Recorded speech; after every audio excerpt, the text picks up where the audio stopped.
home yesterday. A little bit too close for comfort with all of that fire just on the mountains at this point in time. Now, there are evacuations in order for the Summit Valley area, and that's east of Cedar Springs Dam. And for those people who are getting evacuated, they do have a Red Cross shelter that they can go to. That's being set up at the Oak Hills High School in Hesperia. And just a few road closures to let you know about if you are going to be traveling in this area. We've got Highway 173 closed. That's between State Route 138 and Arrowhead Lake Road. Also, 138 is open between I-15, which is exactly where we are at this point in time, and Crest Line. So just a few things to be aware of at this point in time, but you really can feel the smoke in the air, kind of taste it. At this point in time, pretty much you can see it as we were driving on Interstate 10 and the 15. You could see it all hanging in the area over the mountains. They were really hard to see. It's kind of clear out here at this point in time, but as we were traveling to this area, not much visibility in those mountains. And just another thing to make you aware about, we remember last year for the lake fire, drones were a huge issue for firefighters, and they are making some warnings for this pilot fire as well. They're asking anyone with a personal drone to not send it up at this point in time, because if a drone does get near a helicopter or one of the tankers, they have to ground those if there is any sighting of a drone or they think there is a drone, which can really hamper the firefighting efforts. So just make sure that you are not sending those up if you want to get a good look of the fire. It's just not a smart idea to do at this point in time. Now we're going to be heading up State Route 138 and bringing you live coverage throughout the day, getting a closer look at this fire, and also heading to one of those evacuation centers to talk to some people who have been evacuated at this point in time. We're going to be bringing you live updates on our Facebook, on our Twitter, also KESQ.com, so be sure to stay with us for all of the latest. Reporting live, Alexandra Pierce, News Channel 3. And Alexandra, a lot of smoke there from your vantage point, and in that video we do know there's a smoke advisory for the Victor Valley and surrounding communities. Of course, not our area, right, but changing weather and fire conditions could determine possibly if the high desert areas get affected. Ellie, thank you. And we are keeping a close eye on that weather. Like I said, changing conditions might impact the smoke and whether or not we see it or smell it. Let's turn now to the weather. David Gonzalez is in for Jerry Steffen with your first alert forecast. David. Good afternoon, Bianca. Yes, one thing to keep in mind are those gusty winds. Those expected to reach around 25 to 30 miles per hour, making it very hard for the firefighters to combat that blaze. So keep that in mind right now, around 15 to 20 miles per hour. However, your temperatures outside in your cities, 99 degrees in Desert Hot Springs and 97 in La Quinta, 100 degrees in Indio, 103 in Thermal. La Quinta, as I just mentioned, 97 degrees, and 29 Palms with 98 degrees. Now, those dew points, there is some humidity as well. That's also going to be impacting that pilot fire. 47 in Yucca Valley, 46 in Whitewater, 44 in Palm Springs. Of course, humidity and those gusty winds can make that fire go even faster. So take a look at that. 29 Palms with around dew point of 33. However, temperatures for today expected to reach about 108 degrees by 6 o'clock in the evening. By 9 p.m., 96 degrees. I'll have your 7-day forecast in just a bit. All right, David, thank you. Detectives are investigating a murder that took place in Indio early yesterday morning. Indio police responded to reports of a shooting just before 1 a.m. It was in the 82600 block of Mountain View Avenue. At the scene, they found a 22-year-old Hispanic man with a gunshot wound. He was taken to a local hospital where he died. Now, during that initial investigation, officers say 2 more gunshot victims showed up at a different hospital. One of those victims had serious injuries but is expected to survive. The other is 28-year-old Angel Lopez. He had just minor injuries. Officers believe both men were involved in the same incident. After being cleared from the hospital, officers arrested Lopez for being a felon in possession of a firearm, also in violation of probation. If you have any information about the shooting, you're asked to contact Indio Police or Coachella Valley Crime Stoppers, 760-341-STOP. You can stay anonymous and could be eligible for a cash reward. One person is in the hospital today at noon after a shooting in Cathedral City. Police say this happened about 11 a.m. Thursday night. It was in the 31400 block of Sky Blue Water Trail that's just east of the Cimarron Golf Resort. No word today at noon on the condition of the victim, but detectives believe the shooting was not gang related.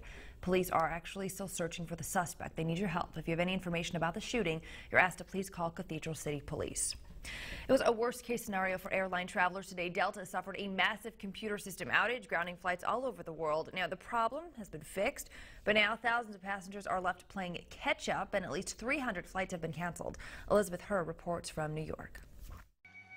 Delta flights resuming, but frustrations still mounting for travelers around the world. From New York to D.C., Chicago, Germany, and London. Take a look at these long lines at airports and the stranded passengers blowing up social media, venting, and wondering what was going on. No indications. I tried to call Delta, and they told me that I'd have a 3-hour hold. I asked them what time do the flight start boarding, and they told me that they couldn't check because they had some problem with the system. They think that the plane leaves at 8, but they couldn't tell me what time. According to Delta, a global computer outage at around 2:30 this morning meant every flight that wasn't already in the air could not take off. A passenger in Sacramento sharing with ABC News how the pilot explained the entire situation. Back in our operations control center in Atlanta, huge room, the center of the whole operation, their computers are down.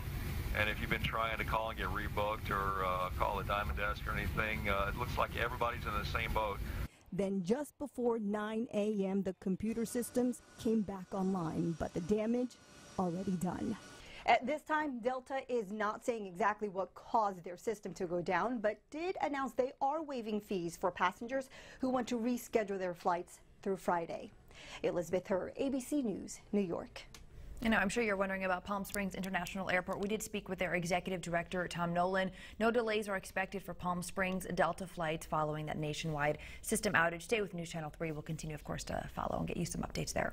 Well, a child died on a water slide. Coming up, reaction from the community and the latest in the investigation of what exactly went wrong. Also, a girl starts a lemonade stand for a good cause. We'll tell you about her special story coming up next. You're watching KESQ, the Desert's news leader. Your vote 2016 now. Donald Trump turning his focus to the economy today. He's giving a speech outlining his plan to boost jobs and cut taxes. Karen Travers has the latest from the campaign trail. Is this a reset for Donald Trump? In Detroit today, the Republican nominee unveiling an economic plan that his campaign says includes the biggest tax reforms since Ronald Reagan. I want to jumpstart America, and it can be done. And it won't even be that hard. Trump wants to repeal and replace Obamacare, limit taxes on businesses to 15%. After a week of constant controversy, it's no surprise Trump's shifting his focus. A new ABC News Washington Post poll is brutal for the Republican nominee. Hillary Clinton extending her lead by 8 points, and her support among women is at its highest level yet. 2/3 of Americans say Trump has the wrong temperament to be president. Almost as many say he's unqualified and untrustworthy. Over the weekend, Trump using Clinton's own words to attack her truthfulness about her email server. I may have short-circuited it, and for that, I will try to clarify. She is a totally unhinged person. She's unbalanced. And remember that Never Trump movement? It's back. Evan McMullin, a 40-year-old former CIA agent and congressional staffer, announcing today he's running as an independent third-party candidate. Evan McMullin told ABC News America deserves better than Trump or Clinton, and he offers a conservative choice. But it will be tough for him to get on every state ballot. In places like Texas, for example, McMullin and his political backers will probably have to sue to get his name added. Karen Travers, ABC News, Washington. Now, an ABC News Washington Post poll shows Hillary Clinton leading Donald Trump by 8 points. Some election watchers believe he cannot catch up. However, we did some research and found it is possible. At the same time in 1980, polls showed Jimmy Carter and Ronald Reagan tied at 39%. The race remained close until Election Day when Reagan beat Carter in a landslide.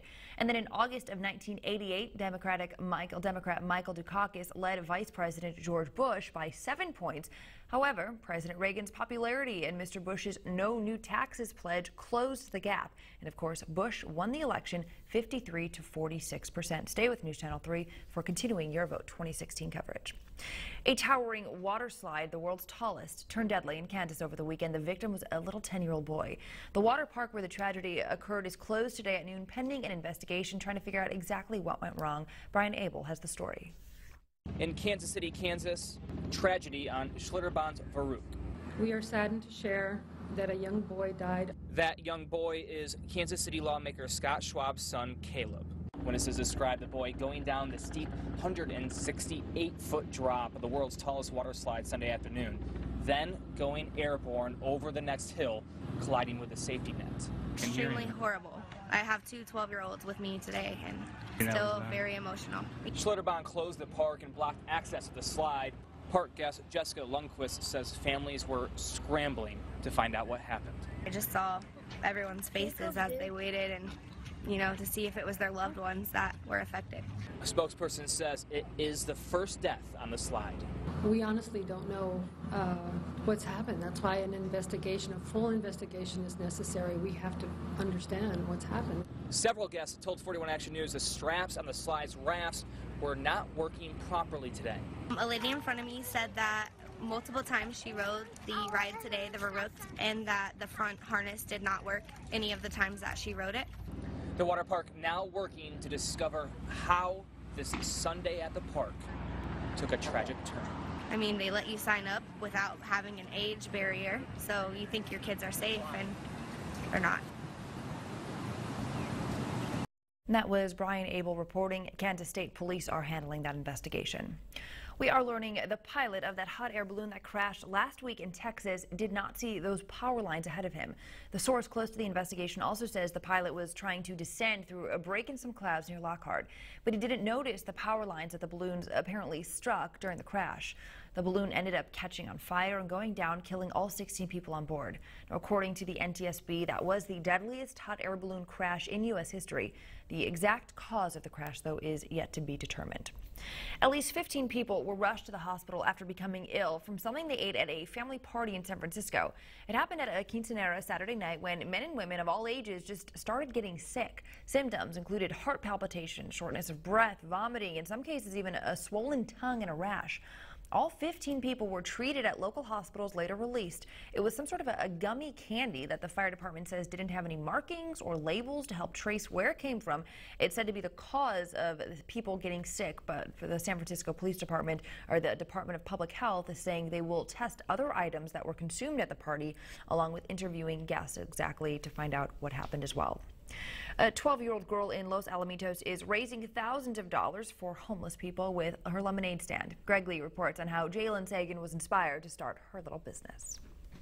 A lemonade stand. To many, it's a fun way to teach kids about money. For 12-year-old Jalen Sagan, it's her way to help the community one cup at a time. It started 6 years ago when she saw a homeless man on the street. I thought it wasn't fair, like some people have to live that way. I said he doesn't have a place to go, and that bothered her so much. At age 6, she opened JJ's lemonade stand for the first time. She made just over $300 from selling cookies and lemonade, then donated all of it to We Care, a homeless prevention program in Los Alamitos. Identify a need and then step out and then initially do something to support that need. It's absolutely amazing. She is a wonderful little girl. Thank you. But Jalen didn't stop there. With the help of her family and friends, she opens the stand every year, each time raising her goal. To date, her mom says she's raised more than $16,000. This year my goal is $10,000, so the growth of 6 years is actually really big and really amazing, and I'm just really fortunate. The community's gotten involved too. Local restaurants are donating part of their sales to her cause. The chief of police and the mayor stopping by to try the lemonade today. Others donating to her GoFundMe page. It's not about getting publicity. It's about knowing that you did something good in your heart. Her heart is helping a lot of people and making her parents very proud. She just has a really special heart. Really special heart. Well, moms and dads, the amount of time you have to buy school supplies is changing. Jane King is coming up to explain in today's business update. And let's go outside now. A look from our News Channel 3 live Skycam up on Edom Hill. Pretty standard day for our August right now. Let's go to David Gonzalez in for Jerry Steffen. I just combined the two of you. Hey, David. What a great combination, right? Temperatures continue to climb here in the Coachella Valley. 101 degrees right now in Palm Springs. But how hot will it get? I'll have that information coming right up. You're watching KESQ, the Desert's news leader. Now, First Alert Weather with meteorologist Jerry Steffen. Good afternoon, Coachella Valley. David Gonzalez in for Jerry Steffen. And while those temperatures continue to rise throughout the U.S., For us here, well, things are slightly below average. Now, this is because of a trough of low pressure situated to the north that's pulling in some moisture, giving us that dry air that we like. Of course, that humidity gone away, going towards the east. In your cities, how is it shaping? 104 degrees right now in Cathedral City, 101 in Palm Springs, 101 degrees in Desert Hot Springs, Palm Desert with 99 degrees, La Quinta as well as we head east, thermal with 103 degrees currently. Now, those dew points for later on tonight expected to drop to the mid-40s and 50s as well. Gusty winds a problem. As we just saw earlier today, those were up to 15 to 20 miles per hour right now, and tonight expected to reach up to 30 miles per hour. Highs for today expected to reach 105 degrees in La Quinta, 108 in Indian Wells, 107 degrees in Mecca, 107 as well in Salton Sea, thermal with 106, Coachella with 105, and India with 106 degrees. Let's head on over to Palm Springs. There, a high of around 107 around 3 o'clock in the afternoon. The Tram with 72, Rancho Mirage with 107, Palm Desert with 108, and 108 degrees as well in Bermuda Dunes. Desert Hot Springs with a high of 104. As we head on over to the pass, 90s across the board, 93 in Beaumont, 94 in Banning, 96 in Cabazon, and 79 degrees in Big Bear. Idlewild with the high of about 85 degrees. So do remember that it's very, very high. Potent, of course, of those gusty winds around 40 miles per hour tonight.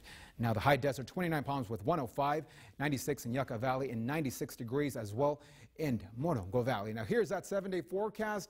Great conditions expected to last until Thursday. In fact, well below average, 103 on Wednesday, 104 on Thursday. Many of you ask, why is it nice? Well, when you get used to about 120 degrees during the summertime, a 104 doesn't sound that bad. However, next week we do expect a warming trend that is set to begin this weekend. Take a look at Saturday and Sunday, 108 degrees for Saturday.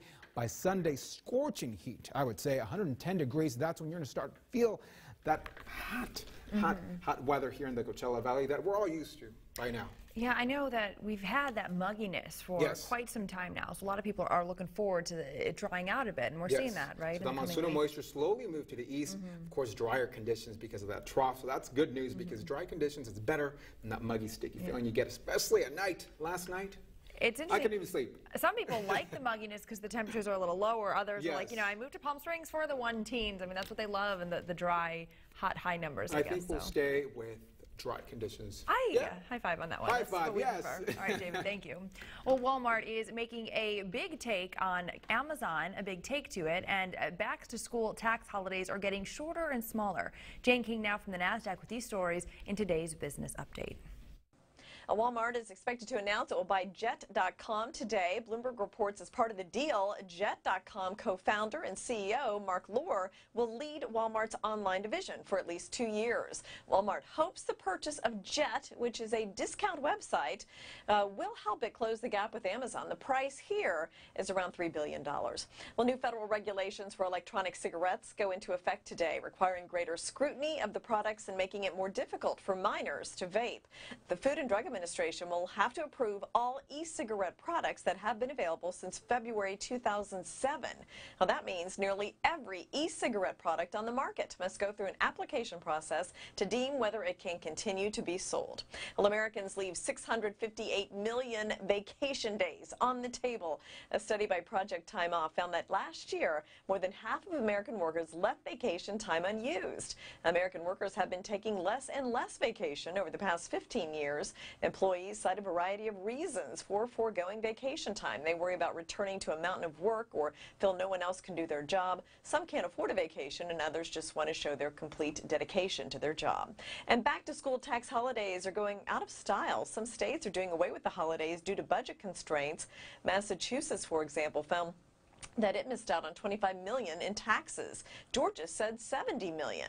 Now, one problem experts say is that the tax holidays often benefit whoever is shopping in the state, not just residents. From the NASDAQ market site in Times Square, I'm Jane King with your business update. The Utah National Guard has its very first female general. General Christine Berkeley was promoted during a special ceremony at Wright Air National Guard Base Saturday morning. She now commands 1,400 personnel in the 151st Air Refueling Wing. General Berkeley has a message for other women about achieving their goals. Listen. And I just have to say to those young women out there, you can be anything you want to be. Don't let anybody tell you you can't. if you work hard, you can do it. Very inspiring there. General Berkeley has been in the military for more than 2 decades now. For years, medical experts have given bad news to women who have had their tonsils or appendix removed, saying their chances of pregnancy were actually lower. But a new British study says the opposite might actually be true. Melissa Rainey has today's Health Minute. A 15-year study by the University of Dundee in Great Britain looked at the medical records of more than 530,000 British women. And they discovered the pregnancy rate for women who had had their appendix taken out was 54%. That figure was 53% for those who had tonsillectomies. Women who had both removed had a 59% pregnancy rate.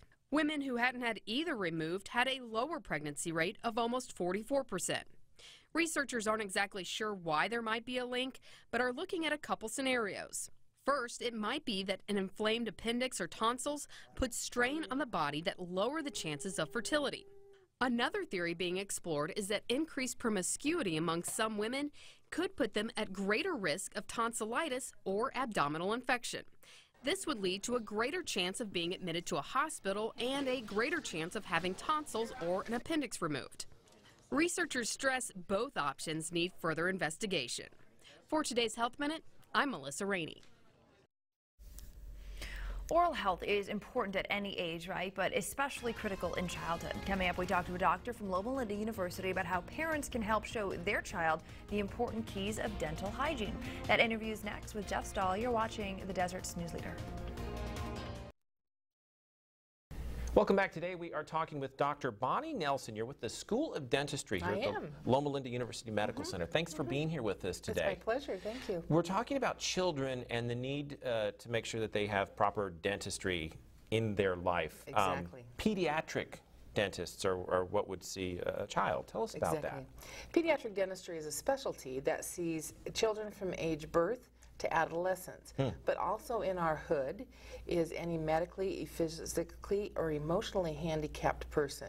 So we can say Down people until they're adults, but our biggest push right now is for those infants that we can keep from getting cavities. Now, that's something that people go, but infants don't even have teeth. Why do they need to see a dentist? I'm sure you get that question a lot. All the time. Well, we actually recommend that the child sees the dentist by their first birthday or 6 months within the eruption of their first tooth. So by the time they see us, they do have teeth. But if we can give parents information at that time, these children may never have cavities in their entire life, and so that's our goal of seeing the young ones. Not to necessarily see their teeth, but give the parents information that can keep them from getting cavities. So it's important to get that early evaluation. What does the dentist see in a child with 1 or 2 or 3 little teeth in there? Well, usually what we do, we go through something called a caries risk assessment, where we look at the risk that the child might have to get cavities. So for the child, we may just do what we call a knee-to-knee exam. Parent holds them, their head's in our lap. We look and make sure they have the teeth they're supposed to, if they're a little delayed, if they're a little early, and if we see any damage at that point, because if habits are bad, you can see damage at 12 months old. Wow, so they can start early, and then that will continue on as long as they have those baby teeth. If we don't get something to stop it, it will. As far as bacteria, children and bacteria pretty much go together because they're sticking hands and mouths. And how is that transmitted, I guess? The biggest thing we want to know is the first stage to keep a child from getting cavities is that the parents get their teeth fixed. The bacteria that causes the cavities is transmitted from a parent, a mother, a primary care provider, you know, by sharing the pacifier or even popcorn or kissing them. If the parent has a load of bacteria, they can share it with the child, and that's how that bacteria is seeded and could possibly cause that child to have cavities their whole life. Really? So it can come from the parent? Parent, grandparent if they're a primary care provider. So yeah, check your whole family out before you have a baby and see how their teeth are. Okay, that's interesting. Yeah, exactly. And diet's also a big deal as far as... Diet's a huge thing. When we talk about diet, it's one of our biggest caries risk assessments. You know, if they're going to bed with a bottle, snacking frequently, doing a lot of juices, that's what we don't want them to do. So we talk about, don't give a child any juice, give them the fruit. Make sure they're on a regular diet. Don't let them snack between. And as much as some of these milk companies would like you to say that chocolate milk is good for your child, it's not. Be aware of the sugars that are going into your child's diet. So that creates cavity. We've also figured out with diet, it's not just the sugar content, it's the frequency. So if we have a child that can constantly snack all day and all day, they're going to have more cavities than a child that has 3 regular meals and maybe 2 snacks. So we like a 2-hour window so that the body can recover from that caries experience. Fascinating. I wish we had more time to talk about this, but there's a lot. I guess I'm happy that my little guy, my 7-year-old, doesn't like chocolate milk, so I guess that's a good reason. That's a great thing. No, that's really good. I don't understand it, but he doesn't like it, so. No, he will have good teeth. I hope so. Well, thank you, Doctor. It's Dr. Bonnie Nelson again with the School of Dentistry here at Loma Linda University Medical Center. If you want to find out more information, go to lomalindahealth.org. And you can find out more about the School of Dentistry and Pediatric Dentistry as well. Thanks for being here. Thank you so much. More news is on the way. You're watching KESQ, the Desert's news leader. Stay tuned. You're watching KESQ, the Desert's news leader. This is News Channel 3, live at noon. Hi everyone, it's the bottom of the hour. I'm Bianca Ray. Jeff Stahl has the day off. Time for another look at the news we are following today at noon. A wildfire has broken out in the San Bernardino National Forest. We're following it closely. We have a live report from the fire on the way. Also, a major glitch for Delta Airlines after an outage caused flights all over the world to get grounded. That was the talk of Twitter and Facebook today. We'll tell you how Delta's getting that big problem fixed. But let's get right to firefighters battling the wildfire in the San Bernardino National Forest right now. It's grown to more than 4,500 acres near Silverwood Lake. News Channel 3's Alexandra Pierce is on her way to the fire. She joins us now with our live mobile newsroom. Alexandra, not much containment yet. Hi, Bianca. Yes, not much containment at all. Just only 5% contained at this point in time. We've moved a little bit closer to the fire since the last time we checked in with you guys. And take a look at that smoke right there. You can just see it blanketing all of the mountains in the background. And it kind of looks as if the wind is pushing it just a little bit. In our area that we're in right now, it's pretty clear. The air is not filled with smoke at this point in time, but as we were driving over to this area on the 10 freeway and on the 15, you could see the smoke just hanging in the air at this point in time. Now, at this moment, there's around 400 firefighters that are battling this blaze, and as you said, 4,500 acres burned. Now, why don't we take a look at some of the video that our assistant news director, Timothy Kiley, took yesterday just outside his home. That's a little bit too close for comfort in my opinion, but you could see the fire on the mountains right there. Really a scary scene. Now there are some evacuations that are in order for the Summit Valley area. Now that's east of Cedar Springs Dam, and there is a shelter set up for people who are evacuated. It's going to be located at the Oak Hills High School in Hesperia. And just a few road closures to let you know about if you are going to be traveling in this area. Highway 173 is closed between State Route 138 and Arrowhead Lake Road.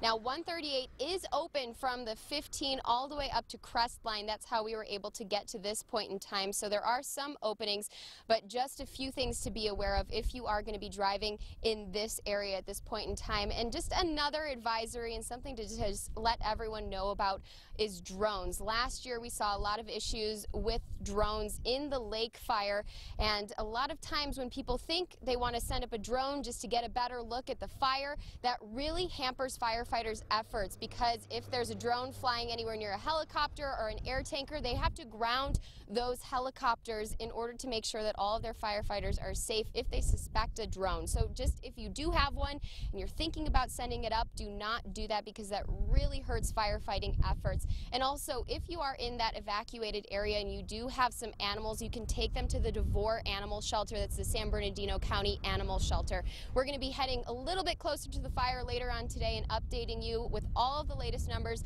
on Facebook, Twitter, and on our website, KESQ.com. So be sure to stay with us throughout the day. Back to you, Bianca. All right, Allie, thank you. I know there's a smoke advisory there for Victor Valley, not our area, but of course any winds could possibly change that if the areas of the high desert are affected. Alexandra, thank you. We are continuing to keep a close eye on the weather. Like I said, changing conditions might impact the smoke, and whether or not we see it or smell it here or even in the high valley. Let's go to David Gonzalez in for Jerry Steffen with your first alert forecast. David. That is correct, Bianca. Those gusty winds will be picking up to 20 to 25 miles per hour this evening, and relative humidity, well, that will be falling around 10 to 15%. That's very hazardous combination for firefighters, so we'll keep a track of that later on this evening. But right now, temperatures already in the triple digits for most of the cities in the Coachella Valley. 101 in Palm Springs, 105 in Cathedral City, 103 in Thousand Palms, 102 degrees in Desert Hot Springs. Whitewater looking at around 93 degrees, 94 in Yucca Valley, 29 Palms with 98 degrees, and 103 in Thermal. Those dew points, that humidity still with us. 54 in Palm Desert, 53 in Indio, and 47 in Whitewater. But look at Banning, 56 and 57 in Beaumont. Now that's near that fire. Of course, keep that in mind. Today's high will be around 108 degrees by 6 o'clock in the evening. By nighttime, well, 96 degrees. I'll have your 7-day forecast coming right up.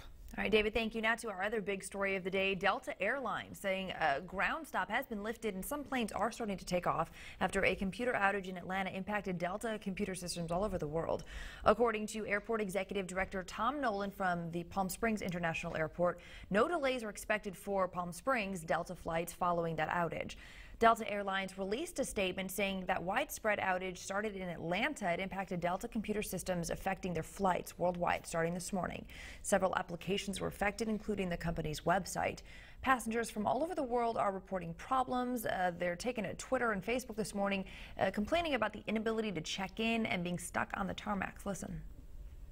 I guess I'm just going to be hunkering down and waiting until I hear something and try to find out what time I can get out of here. Of course, Monday morning you get up at like 3:30 a.m. to come to the airport and you get here and nothing's working. So not exactly how you want to start your week off, right? But it happens. It definitely happens. So we'll get through it.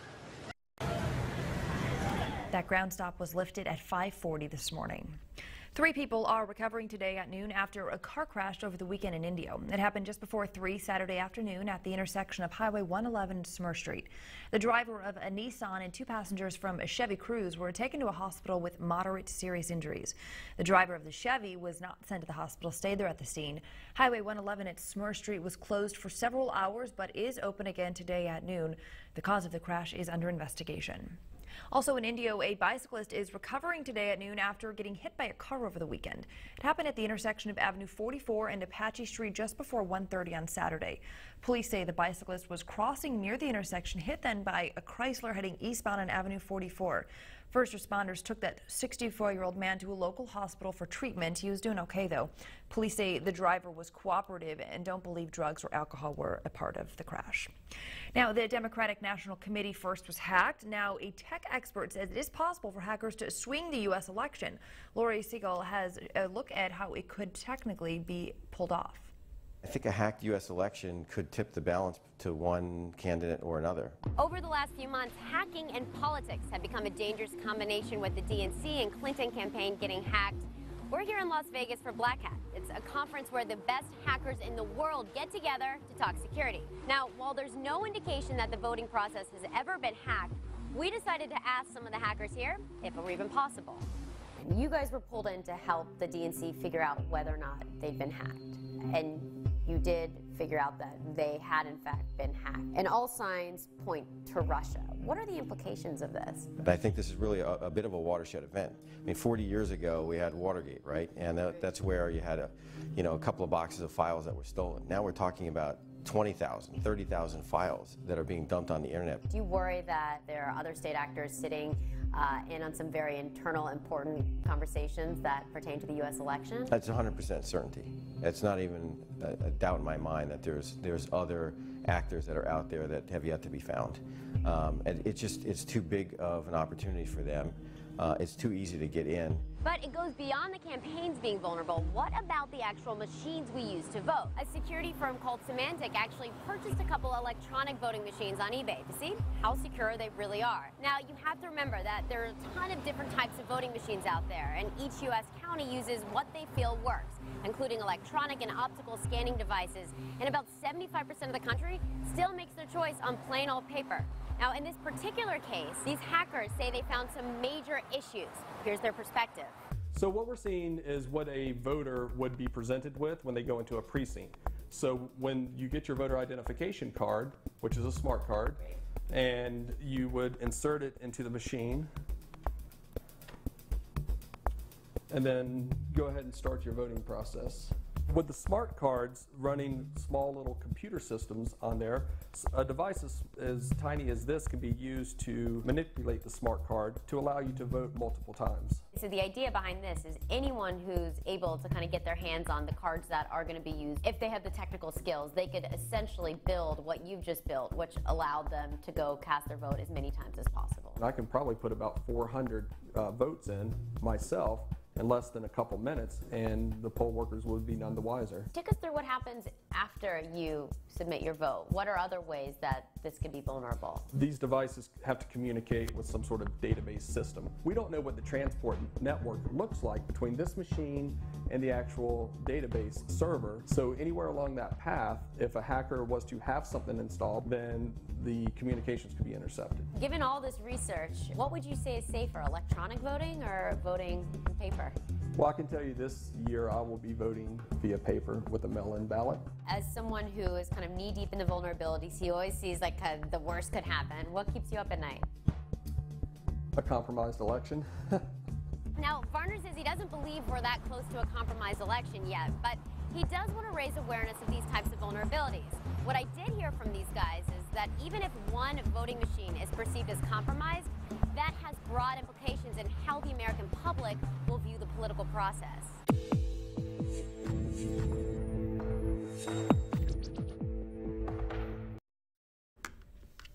That was Lori Segal reporting there. Well, Britney Spears is back, but her fans are not happy. Coming up, what's upsetting the pop singer's fans so much, we'll tell you next. You're watching The Desert's News Leader.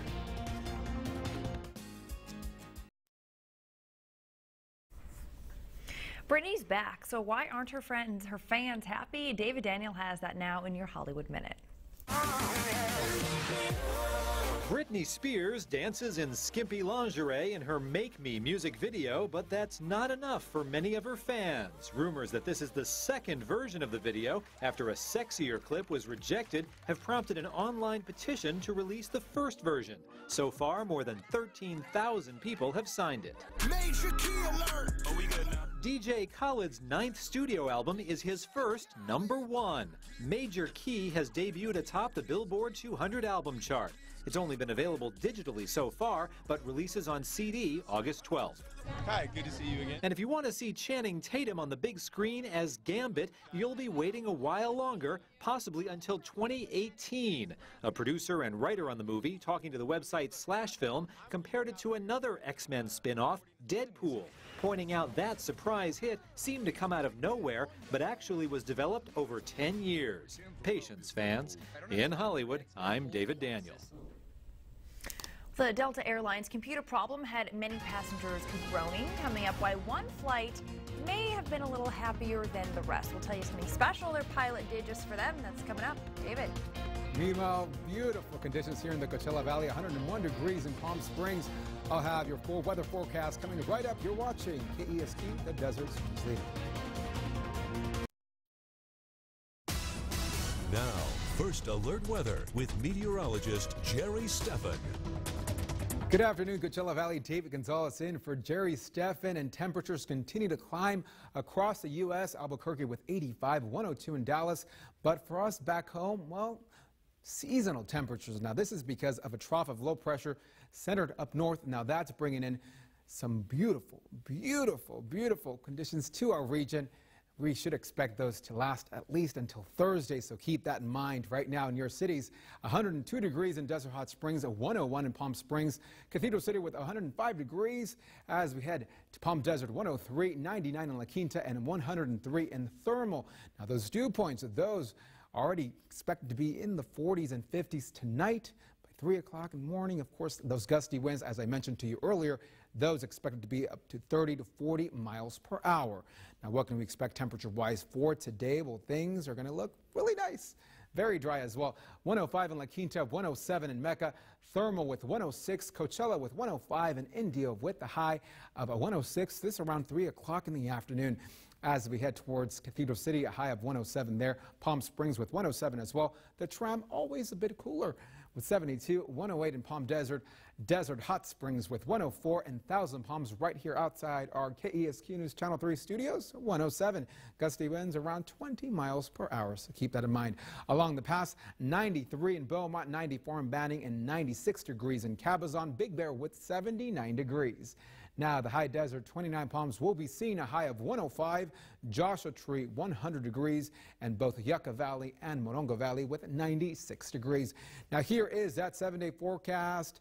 Beautiful and dry conditions will continue at least until Thursday. Take a look at that, a high of 104, but then by the weekend, things will begin to warm up slightly like a warming trend this Saturday and Sunday, 108 and 110 degrees.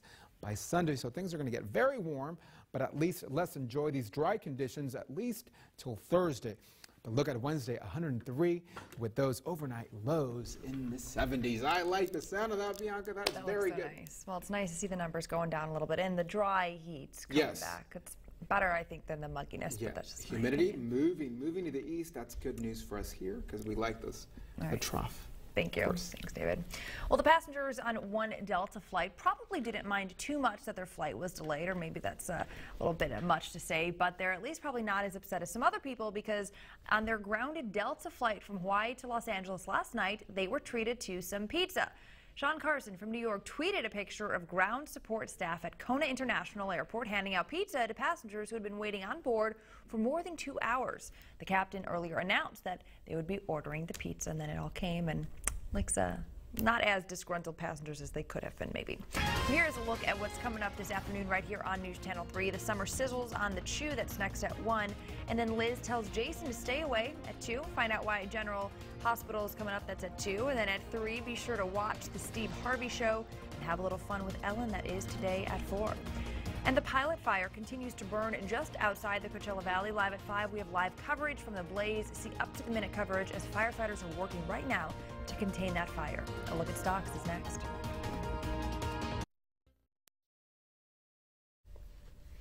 And on Wall Street, just a few minutes remain in the trading day. The Dow Jones is down 18 points, the Nasdaq finishing -9, and the S&P 500 is down 2 points. You can take stock of your finances on our website, the stock market tracker on our money page. Check it anytime you want, KESQ.com. And finally today at noon, Ohio's Xavier University is home to America's first ATM designed specifically to crank out piping hot pizzas at the push of a button. The college partnered with a French tech company on the cheesy idea. The pies are $10, only takes 3 minutes. Wow, open 24 hours a day. This just keeps getting better.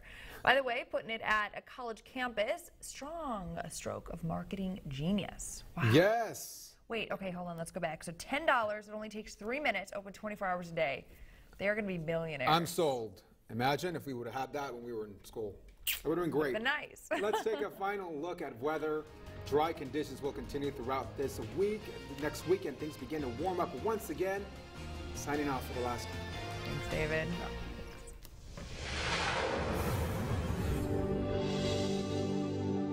Get your news